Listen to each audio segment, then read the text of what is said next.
Gym lovers protein dosa ಮಾಡುವ ವಿಧಾನ, ಬೇಕಾಗುವ ಸಾಮಗ್ರಿಗಳು. Welcome to Rishi's world.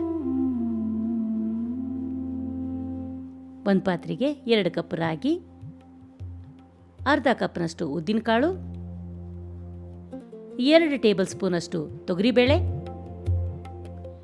2 table ಸ್ಪೂನಷ್ಟು ಕಡಲೆಕಾಳು, 1 ಟೀ ಚಮಚ ಅಷ್ಟು ಕರಿಮೆಣಸು, 1 ಟೀ ಚಮಚ ಜೀರಿಗೆ, 1 ಟೀ ಚಮಚ ಮೆಂತ್ಯಕಾಳು, 2 ಟೀ ಚಮಚ ಅಷ್ಟು ಹೆಸರುಬೇಳೆ,